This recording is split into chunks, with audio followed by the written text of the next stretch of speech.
I want to introduce myself because what I do is I'm an international business consultant. I focus primarily in North America markets and China. And what we're constantly dealing with is a large part of it is actually cultural differences. And if you're wanting to bring your American product and you want to sell that inside of China, it's absolutely imperative that you understand Chinese culture. Vice versa, if a Chinese company wants to enter into America, you must understand that culture. Now, this is just simply a business that we're talking about. Now, it's interesting as well because we can actually apply this to COVID containment strategies. Now, it's actually, the timing of this event is quite amazing because roughly 2 years ago, we had this, this seafood market in a very small town that many, I would say call it a town, but many people around the world or outside of China did not hear of this. This is, of course, the city of Wuhan.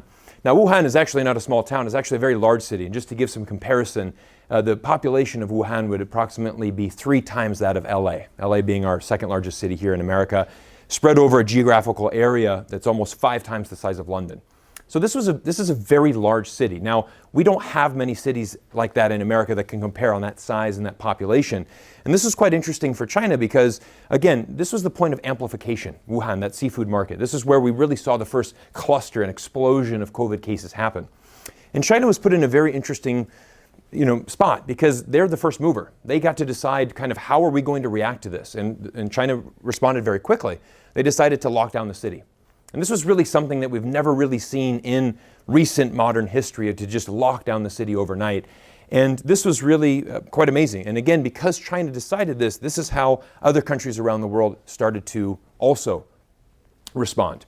This is a New York Times article from March, and we can see on the left, this is China saying, look, they're going to have to, they're locking down. They're going to, many millions of Chinese people are going to have their freedom restricted. But meanwhile, the same day, Italy, had to take the same measure. Look, we're having COVID spread throughout Italy. We have to take this measure. We've got to lock down. Now, this is a popular graph that was shown. It's become very popular over the last few years. This is the countries best and worst prepared for an epidemic. This was published in 2019. United States ranked number 1 in the world. China, kind of middle of the pack, number 51. And this has been a point that has been brought up a lot, for example, in China. A lot of Chinese, like Ryan had mentioned, very proud of the fact and how they have controlled COVID-19. They would look at this and say, well, United States leads the world in deaths. China, we're doing pretty good, 4,600. This graph obviously was completely wrong. But again, like I mentioned in the beginning, there is a very big cultural difference here. And I know many of you who are here, want to learn more about China. And I've been living in China for over 10 years, been doing business there for 15. And we're going to talk specifically a little bit more about the culture as far as when it comes to this containment strategy. Now in China, we have this thing of community first. This is a really important element. And this is something that, for example, when you're in China and really throughout Asia, you're going to see the use of face masks is actually a very common practice. Now all of us, of course, now are very used to wearing face masks. But when I was living in China for many years, when it's cold and flu season, very common practice to say, oh, you know what, I'm not feeling that well. I'm going to wear a mask. Not mainly for me, but actually to respect others around me. I'm going to be in a crowded train. I'm going to be walking on the streets like this that are very densely populated. Better to err on the side of caution. Now, usually in America, we have a little bit more of freedom here. We tend to have a little bit more of, what's in my best interest, and so we tend to think a little bit more in this situation. Now, with China, what we saw is that they're going to go to whatever extremes they can for safety. It really is all about safety. And this is, for example, this is a flight. If you're boarding a flight in China right now and you're traveling internationally, this is a picture on a flight to Bangkok. And this is the staff, this is the passengers. They are wearing full-on hazmat suits. I don't think I would have seen anybody in Canada or America going to this level of extreme. We would think this is a bit too extreme. But for Chinese, it would say, it's about safety. There's nothing more important than safety. In America, it's freedom. Now, that's a value that we really preach a lot in America. And I mean, I'm an American. I'm born and raised in Florida. And it really is, that would be the most, classic, let's say, element of being an American. We love our freedom. And this is why something like this, a face mask can become something political in America. I don't want to wear this. Taking away my freedom. You would not see that in China. That would not happen because Chinese would be like, wait, there's a pandemic. Fair enough. Wear the face mask. Now, again, Chinese people would tend to avoid these risks. So, for example, a lot of them, would be, very, if they're happy to quarantine at home because it's like, look, they don't want to go outside. And I think what we see is, in America, we're willing to take a little bit more risk. It's, hey, it's a pandemic right now, but you know what? It's also football season. Let's go watch the game, right? This actually pains me. I couldn't find a good football stadium. I went to Florida State University. This is the Gators. So, but there's my point is that, we're going to take that risk. We're going to take that risk. You know what? And this is what's amazing is when we talk about these cultural differences, right? I mean, 2 years onto this pandemic here in America, it's like, hey, you know what? It's great to have the hockey stadiums full, the football stadiums full, ready to move on. Now, I want to talk a little bit about containment strategies, and let's talk specifically about China. In Beijing, as all of us know, there's a one-party state. And this actually, there is some advantages, for China in having the one-party state, and that is the fact that they can move extremely fast and they can make decisions immediately. Very different than how we have in America. And I'm not saying that it's better, I'm not saying it's worse, I'm just saying it's different. Because in America, as we know, if you want to pass a new bill or a new law, there is a system and there's a checks and balances, and that is how our system works here in America. Probably the best example of this would be the 2 hospitals that China was able to build in the span of 10 days. 10 days they were able to build the 2 hospitals on the screen here. This was quite amazing. And again, this is a really great example of how fast and efficient China's government can move. When Wuhan was under attack from COVID-19, they said, look, we're going to take all of these resources around the country. We're going to reallocate them to Wuhan. The best builders, the best hospital managers, everybody that's in this industry, construction workers, we're sending them to Wuhan. Even the Chinese government installed webcams that had a live stream, 24/7 live stream. We're building this in the span of 10 days. Click on this link, you can watch it being built. Chinese people bought into that. This is great. Look at what my government's doing for me. We are going to build this. We're going to take care of this. And within 76 days, Wuhan was opened up again. That's how fast they were able to contain this spread. Now, as Ryan had mentioned earlier, there was a lot of, when we talk about the containment strategies, it was very strict. There's no doubt about that. It was very strict and very different than what we've seen here in America. And there's one word that really has been used a lot, and that's draconian. So if you, this is probably the word that's been trending over the last couple of years. In fact, if you go on Google and you type in China, draconian, you're going to see a plethora of articles that really come up. But again, I think one of the things that I really like what Ryan said is the fact that, a lot of Chinese take pride in the fact that, the government has gone to these very strict measures in order to ensure the safety of the citizens. And, again, if you're leaving China and coming back, you're going to be dedicating a month of your life on quarantine and getting back to normal there. And this is what China has chosen to do. We're going to talk about more on how the long term and how that's going to affect China. But now I want to talk a little bit about the United States. And this is quite interesting because, again, I really focus a lot on culture. And what I want people to understand is that here in America, we have a lot of different culture and a lot of different perspectives as well. I'm actually based in Vancouver, Canada. It's where I live right now. And in the last 2 years, I've made 2 trips. One to California, one to Florida. Now there's a very big difference between California and Florida, right? You go to California, it's the only state out of the 50 that has mandatory vaccines for children under the age of 12. Okay, everybody there is wearing a mask. Very high percentage of people have been vaccinated, and it's the complete opposite in Florida, right? And a large portion of people have not been vaccinated. Almost no one's wearing a mask, and it's a very Republican state, and people are very proud of that. This is the governor of Florida, Ron DeSantis. Floridians know we will not let anybody lock them down. We will not let anybody take their jobs. We will not let anybody ruin their businesses.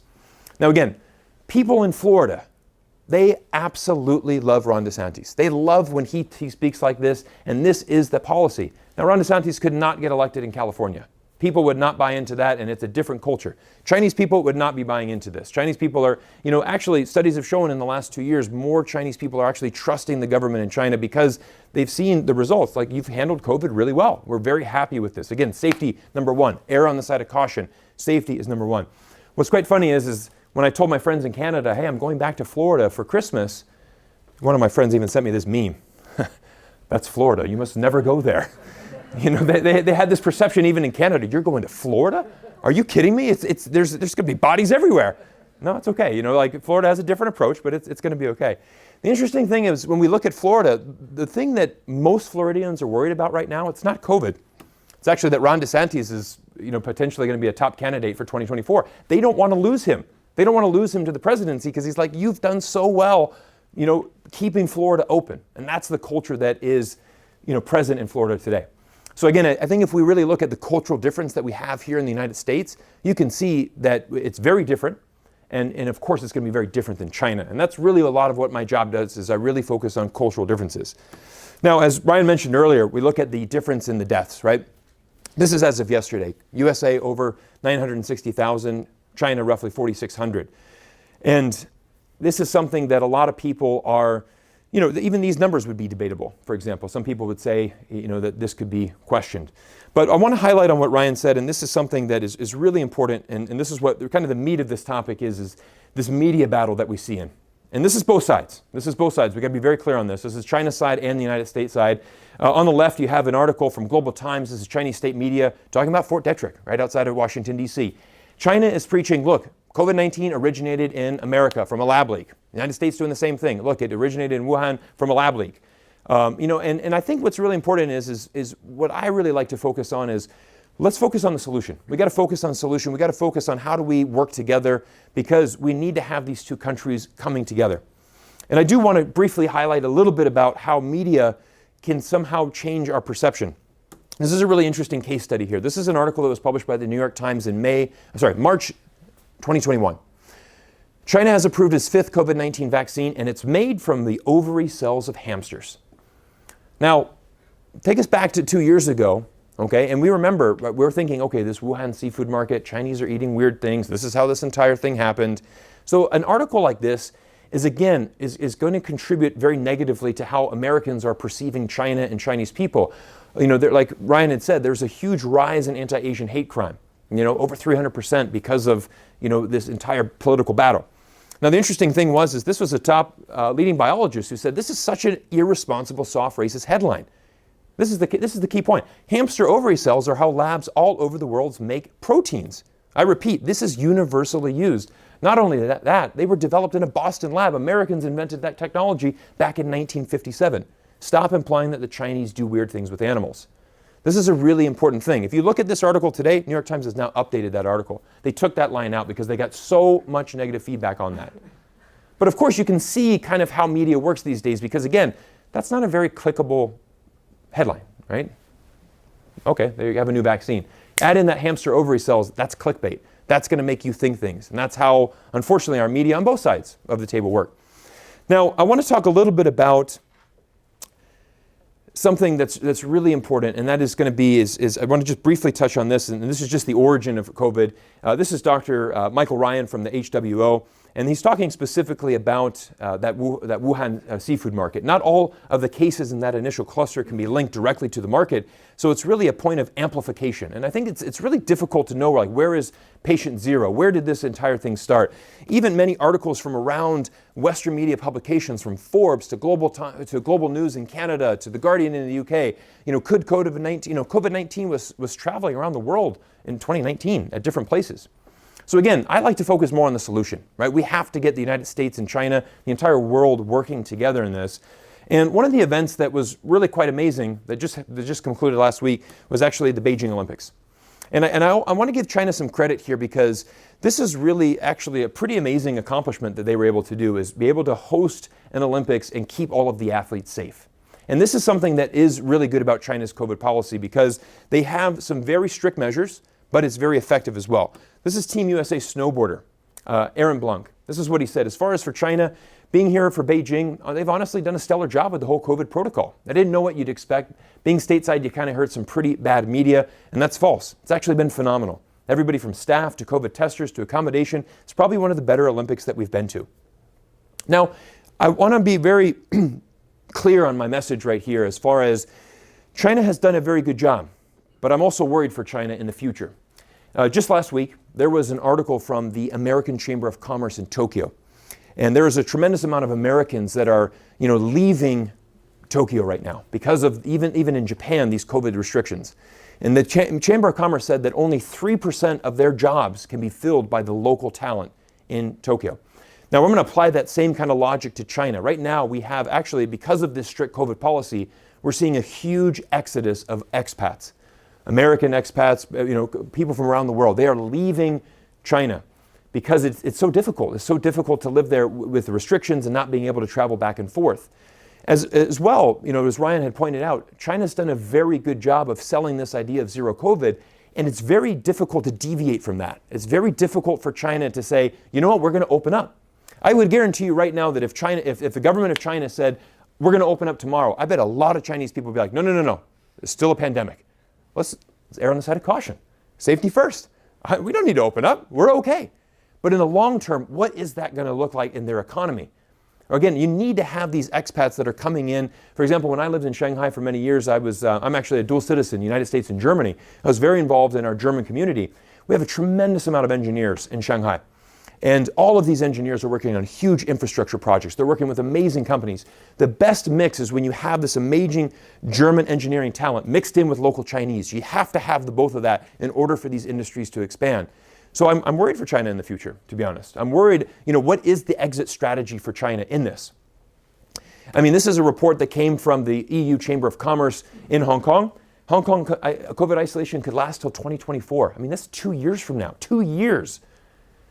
And I really want people to understand one thing. It's really important to understand that, the world that we live in is so unique and so diverse. And I think that we have to figure out what's the right COVID containment strategy. China has had a very strict COVID containment strategy because they have a huge population. They've had to lock down because if they didn't, you would see what's happening right now in Hong Kong. Right now in Hong Kong, yesterday, 32 people died from COVID, but there was another 6,000 cases that were reported. Hong Kong is right in the middle of its 5th wave of the pandemic. Hospitals in Hong Kong are completely overwhelmed right now. Experts are saying this is just the beginning of a huge surge. Hong Kong is going to be in a dire situation in the next couple of weeks, and they don't really have anywhere to go. It's so densely populated.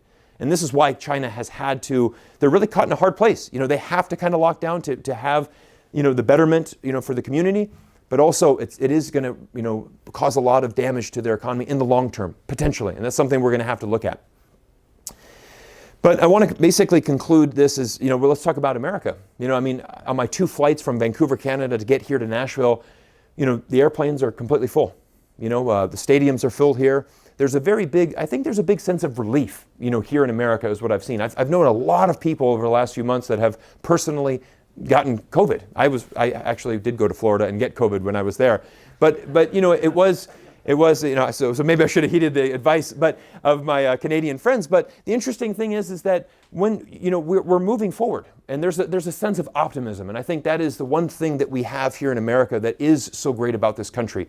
We are always going to have, poverty differences. We're going to have racial tensions. We're going to have these, all of these conflicts going on. But as long as we can move forward as a society, I would have to say that I think many Americans are very optimistic at where we are in the pandemic as opposed to other countries. We have had a rough start. And like we said, unfortunately, politics has really divided this relationship between the United States and China.